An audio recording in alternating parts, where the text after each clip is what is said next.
Oh, morning, morning. How y'all doing today? First off, apologies for having to do this voiceover.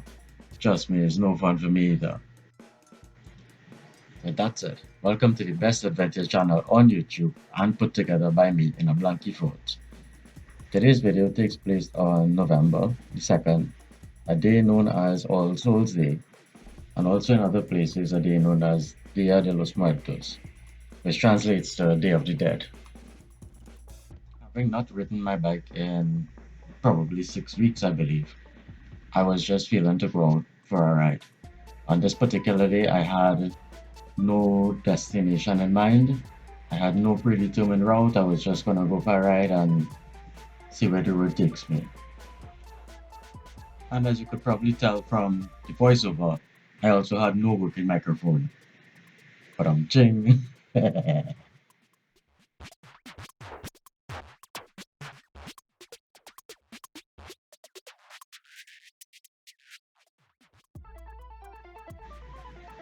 Just a quick stop at the friendly neighborhood parts place to pick up some parts and back onto the road.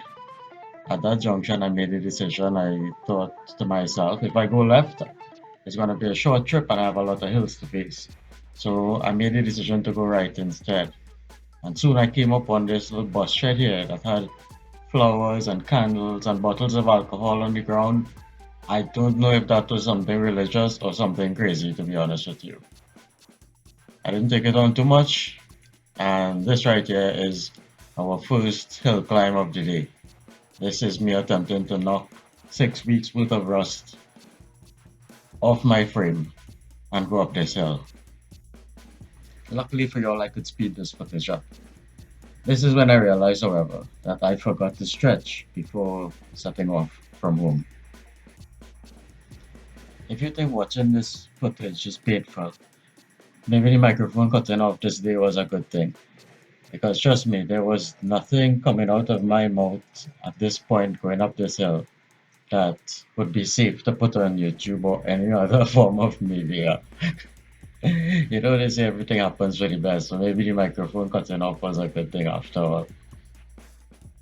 Here we have the Point Lisas Industrial Estate on the left, and as I come around this corner and enjoying basking in the sunshine a little bit, the rain started to come down.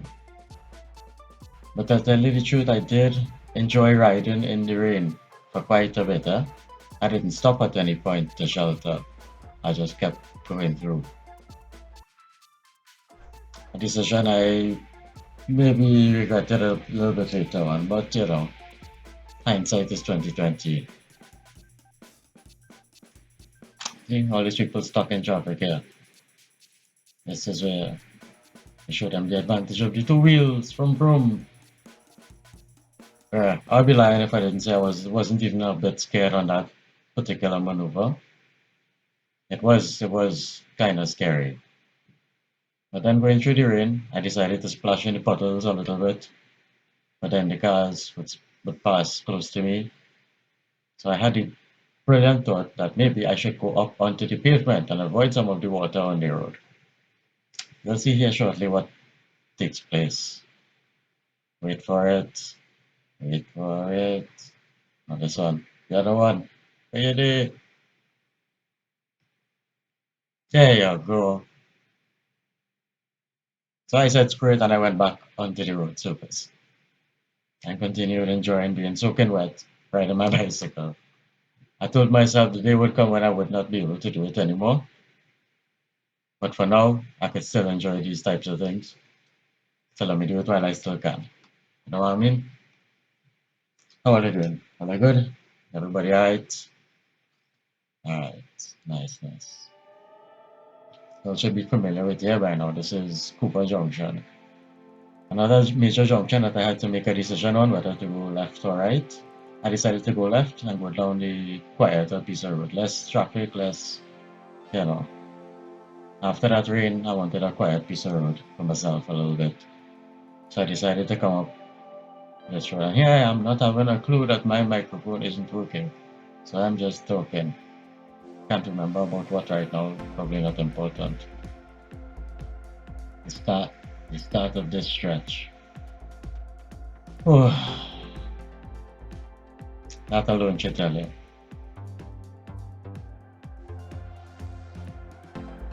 But this was the alternative.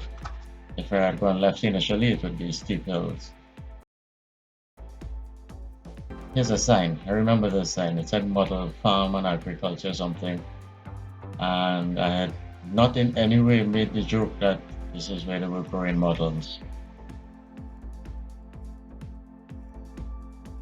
This is the path that leads to the forest I found a while back. And I'm contemplating whether or not I should venture. So I decided to check the surface a little bit. But directly in front of me right there is a huge mud puddle. So I decided I would take the long way around to get to my destination. Did I mention that I had turned away from the mud just now? Somehow this one seemed not so bad, so I decided to venture. It was quite deep. It may not look deep on camera, but it was quite deep initially. Next we have to cross this drain with this on this tiny little plank and make our way into the forest.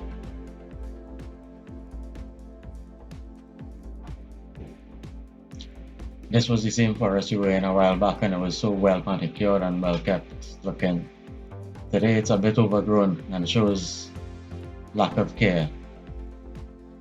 But to be honest with you, I liked it a little more this way. The nice thing about this particular ride and outfit is that it quickly goes from high visibility on the streets to almost stealthy for off-road and camping applications. That was not intentional at all, it just kind of happened. And I'm grateful that it did, so take that as a life hack. Safety vest. I continue riding through this piece of forest. It was really nice. It was quite relaxing. And there were also some muddy parts. As you will see later on. Coming along this drainage canal here, stopped to see the water flowing. We've had some heavy rains recently, so usually this water in here is stagnant, it never flows, but today it was actually flowing. Out to here, the Gulf of Paria, where I would park my bike and relax, take in the scenery, grab a quick snack, get something to eat, and recharge the mentals a little bit.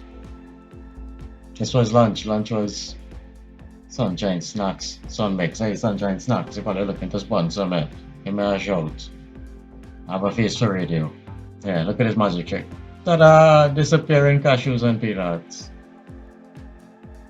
After lunch, however, I felt a bit braver, so I decided to go tackle some of the more muddier sections. I figured I came through some mud this morning. I brake I bad. I have a knobby tires. Y'all ain't stopping me.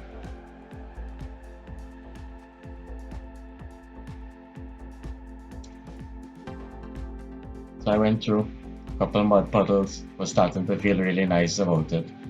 Decided to venture into the muddier part here.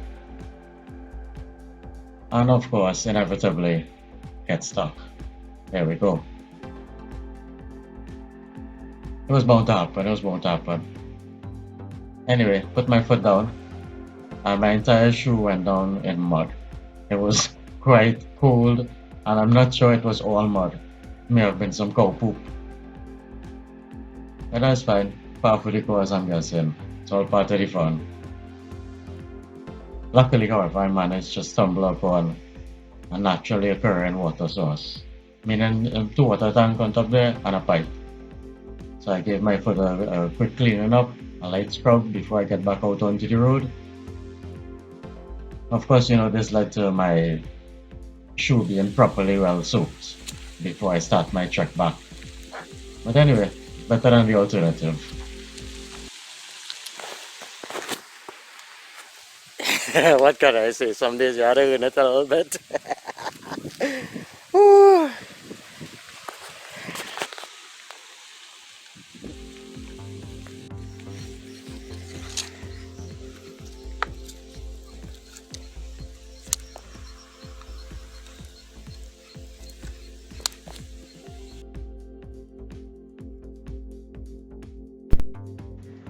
This ride back home was a wee bit treacherous, if I'm being honest, due to the fact that it had probably like 5 pounds or more on each of my wheels. The bike felt a lot heavier. Of course, I had to stop once in a while and take in Mr. Cow. I always seem to come across a lot of cows on my journeys. Tell you what, I prefer the cows to the humans on these types of trips. This congestion and these roads are just terrible, not conducive for cycling one bit. Sometimes it's not even conducive for the vehicles.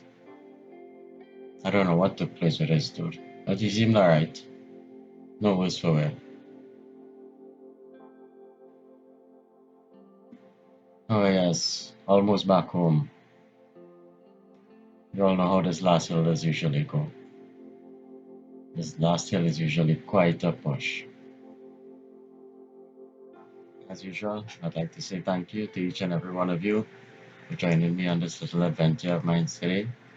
I hope you had fun and you join me next time.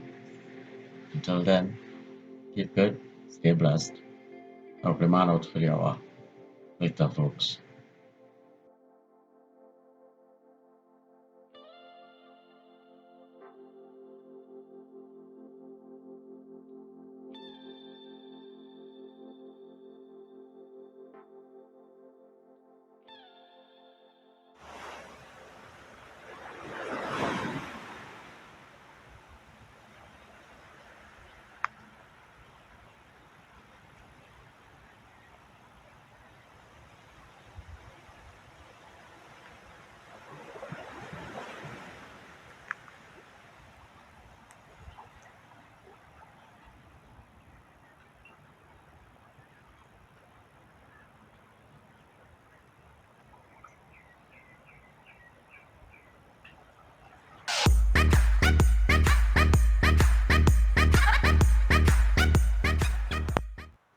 I hate doing voiceovers.